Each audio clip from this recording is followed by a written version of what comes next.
Hello friends, welcome to how to learn English find out errors में आज देखते हैं कि आज हम क्या करने जा रहे हैं। So let us start. Even the tallest buildings look small from the sky. Even यहाँ तक कि सबसे लंबी इमारतें भी दिखाई देती हैं छोटी, फ्रॉम द स्काई, आसमान से। इसको हम हिंदी में ऐसे भी बोलते हैं कि लंबी से लंबी। तो जब भी हम कहते हैं लंबे से लंबा, छोटे से छोटा, अच्छे से अच्छा, तो उसकी इंग्लिश इवन से स्टार्ट होती है and then superlative degree, the plus superlative degree of adjective. So there is no mistake in this sentence, इसमें कोई एरर नहीं है। He would have realized his mistake. तो जहाँ पर भी वुड के बाद परफेक्ट आए, हैव प्लस थर्ड फॉर्म, इसका मतलब ये कंडीशनल टाइप थर्ड है। मतलब अगर इसके आगे कुछ और है, अदरवाइज़ ये अपने आप में भी हो सकता है एक सेंटेंस।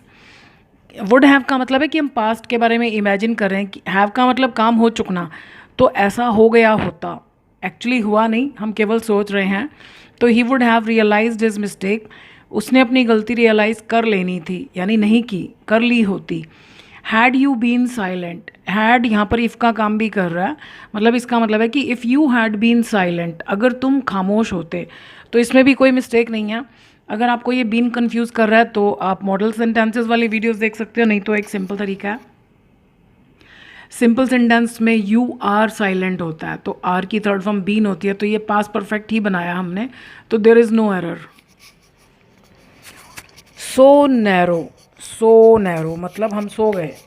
सो से शुरू करा, उसके बाद एडजेक्टिव आया, सो गए, तो क्या हुआ, हमसे कुछ गड़बड़ हो गई। गड़बड़ क्या हो गई कि हमने इसको क्वेश्चन की फॉर्म में लिख दिया, तो ये वॉज यहाँ आएगा। ये सेंटेंस ऐसे ही बनते हैं क्वेश्चन की फॉर्म में।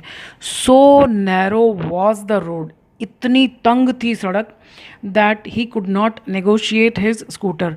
नेगोशिएट का एक तो मतलब होता है किसी सौदे के लिए बातचीत चलाना, एक होता है किसी व्हीकल को, किसी वाहन को किसी तंग जगह से, मतलब बड़ी मुश्किल से निकाल लेना, तो व्हीकल को निकालने के लिए भी आता है। तो इतनी तंग थी सड़क कि वो अपने स्कूटर को वहाँ से नहीं निकाल सका। जब हम कुड नॉट कहते हैं, इसका मतलब है कि हम किसी की कोशिश का नतीजा बता रहे हैं कि वो ऐसा नहीं कर सका, उसने कोशिश की। और जब हम कुड नॉट के बाद हैव लगा देते हैं और थर्ड फॉर्म लगा देते हैं, इसका मतलब हम कोशिश की तो बात ही नहीं कर रहे, हम केवल सोच रहे हैं कि ये हो ही नहीं सकता था, मतलब ये पॉसिबल ही नहीं था। कोशिश किसी ने नहीं की, केवल सोचा जा रहा है। जब कुड के साथ यहाँ हैव लगाकर थर्ड फॉर्म लगा दी जाती है, यहाँ पर हमको वैसे हैव और थर्ड फॉर्म लगाना नहीं है, मैंने जस्ट आपको कुड और कुड हैव का डिफरेंस क्लियर करने के लिए बोला है। इवन नैरोएस्ट रोड, ये वाला पैटर्न है, तो द आना चाहिए, सुपरलेटिव डिग्री।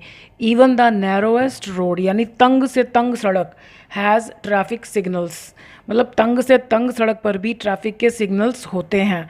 तो यहाँ पर मिस्टेक ये है कि यहाँ पर द आना चाहिए। What would she have done, ये देखो would have plus third form, would plus third form, ये कंडीशनल टाइप थर्ड है। What would she have done, वो क्या करती, उसने क्या किया होता पास्ट में। If she did not know the truth, अब जब हम यहाँ पास्ट की बात कर रहे हैं, ये भी पास्ट टेंस है, लेकिन यहाँ पर पास्ट परफेक्ट आना चाहिए। If she had not known the truth, ये कंडीशनल टाइप थर्ड का रूल है। आप चाहें तो कंडीशनल की वीडियोस देख सकते हैं, अब तो मैंने प्लेलिस्ट्स बना दी हैं, तो आप इजीली ढूंढ सकते हैं according to the topic. The more high you go the colder it is, जितना ज़्यादा ऊंचा आप जाते हैं, ऊपर आप जाते हैं, उतनी ही ज़्यादा ठंड होती है। द हायर, मोर लगाने की ज़रूरत नहीं है। जो छोटे वर्ड्स होते हैं ना, जैसे हम हिंदी में कहते हैं संधि विच्छेद करना, जिसको आप ब्रेक कर सकते हैं, तो जिसको आप ब्रेक नहीं कर सकते, जिसको बोलने में हमारी वॉइस में कोई राइज फॉल नहीं है, हमारी मतलब आवाज़ में कोई ऊंचाई नीचाई नहीं आ रही है, या हम उस वर्ड को ब्रेक नहीं कर सकते क्योंकि वो ऑलरेडी मतलब बहुत छोटा सा वर्ड है, तो उसमें ई आर लगाया जाता, मोर नहीं लगाया जाता। So the higher you go the colder it is, तो यहाँ पर हायर आना चाहिए। The more sadder you are, अब इसमें हमने क्या गड़बड़ करी, मोर भी लगा दिया और यहाँ ई आर भी लगा दिया, यहाँ पर ये मोर नहीं आएगा। Sad, sadder, saddest, so the sadder you are, जितने ज़्यादा उदास आप होते हैं। The more low you feel, अब इसकी भी कंपैरेटिव लोअर, मोर लगाने की ज़रूरत नहीं, द लोअर यू फील, उतना ही ज़्यादा नीचा आप महसूस करते हैं, मतलब लो फील करते हैं, अपने आप को सुस्त उदास महसूस करते हैं। Hardly had he seen a beautiful girl, अभी मुश्किल से उसने एक सुंदर लड़की को देखा ही था। तो हार्डली के बाद वाला क्लॉज जो है वो क्वेश्चन की फॉर्म में होता है, तो ये ठीक लिखा हमने। देन हार्डली के साथ देन नहीं आता, व्हेन आता है, WHEN, when he started rubber necking her. Rubber neck होते किसी को बेवकूफ़ों की तरह घूरना देखना। तो hardly had he seen a beautiful girl then he started rubber necking her, ये गलत बात है। हर किसी को आज़ादी होनी चाहिए कि वो कंफर्टेबली कहीं भी आ जा सके। मतलब कोई इंसान सुंदर है तो इसका मतलब ये नहीं कि हम अपनी नज़रों से उसको अनईज़ी फील कराएं। हर किसी को अधिकार है आप आराम से कहीं भी आने जाने का, मतलब दूसरों को अधिकार नहीं कि उसको वो किसी भी तरीके से डिस्टर्ब करें। He is too wise to commit such follies, follies means बेवकूफ़ियाँ। वो इतना ज़्यादा अक्लमंद है, बुद्धिमान है कि वो ऐसी बेवकूफ़ियाँ नहीं कर सकता है। गलत काम करने के लिए कमिट आता है, डू नहीं। सो देर इज़ नो मिस्टेक, क्योंकि ये जो TOO आता है इसके बाद इन्फिनेटिव का मीनिंग अपने आप ही नेगेटिव हो जाता है, हमें नॉट लगाने की ज़रूरत नहीं है। Even most attractive thing may have flaws, flaw means होता है दोष, कमियाँ, weak points. Even, even the most attractive thing may have, अब थिंग के साथ हैव आ रहा है, क्यों? क्योंकि मॉडल्स के बाद किसी के बाद भी हैज़ नहीं आता, हैव आता है। So even the most attractive thing may have flaws, यानी अट्रैक्टिव से अट्रैक्टिव चीज़ में भी कोई ना कोई कमी हो सकती है। He would be survive, sorry, how would he survive, अब ये क्वेश्चन है, ओनली वुड है, ओनली वुड मीन्स विल की सेकेंड फॉर्म, तो ये कंडीशनल टाइप सेकेंड है अगर आगे इफ़ क्लॉज दिया है। वैसे तो अपने आप में किसी सिचुएशन में हाउ वुड ही सर्वाइव भी हो सकता है अपने आप में एक पूरा सेंटेंस, लेकिन हमने क्योंकि आगे इफ़ क्लॉज है तो ये कंडीशनल टाइप सेकेंड है। If he had been alone, तो सेकेंड है तो मतलब यहाँ भी सेकेंड फॉर्म आनी चाहिए, तो हैड नहीं आना चाहिए, इसकी second form were. If he were alone, यानी अगर वो अकेला हो तो वो कैसे सर्वाइव करे, यहाँ पर क्वेश्चन मार्क होना चाहिए। So how would he survive if he were alone. More marks a student gets happier his parents are, ये वाला पैटर्न है। सो द मोर मार्क्स, अब यहाँ पर किसी व्यक्ति या वस्तु की विशेषता नहीं बताई जा रही है कि वो कैसा है, बल्कि क्वांटिटी बताई जा रही है, मात्रा बताई जा रही है, संख्या बताई जा रही है।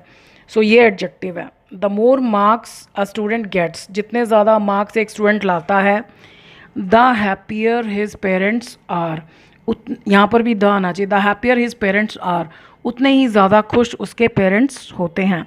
मार्क्स लाना अच्छी बात है, हमको पढ़ाई में अपना बेस्ट देना चाहिए, 100% देना चाहिए, लेकिन बच्चों को प्रेशराइज़ नहीं करना चाहिए, उनका कंपैरिजन नहीं करना चाहिए कि तुम्हारे कज़न के इतने मार्क्स आए, तुम्हारे क्यों नहीं आए, तुम्हारे भाई के इतने आए, किसी से किसी का कंपैरिजन नहीं करना चाहिए। हाँ, बच्चों को गाइड ज़रूर करना चाहिए और बच्चों को भी अपनी तरफ से पूरी मेहनत करनी चाहिए, लेकिन पेरेंट्स को भी ये ध्यान रखना चाहिए कि हर बच्चे की अपनी अपनी कैपेसिटी होती है। अब कोई 80% मार्क्स ला सकता है, कोई 60 ला सकता है अपना बेस्ट देने के बावजूद, तो उसको मतलब कम नहीं समझना चाहिए, कंपैरिजन नहीं करना चाहिए। ऐसे बच्चों में कॉम्प्लेक्स आता है। बाकी बच्चों से भी मैं कहूँगी कि पढ़ाई बहुत इंपॉर्टेंट है, नॉलेज हमें लाइफ में हर फील्ड में आगे बढ़ने में हेल्प करती है, तो हमें अपना 100% देना चाहिए, क्योंकि पेरेंट्स भी बहुत मेहनत करते हैं, मेहनत से पैसा कमाते हैं, बहुत कुछ करते हैं बच्चों के लिए, तो बच्चों को भी अपना बेस्ट देना चाहिए, लेकिन बेस्ट देने के बाद फिर कंपैरिजन या फिर कोई शिकायत नहीं करनी चाहिए।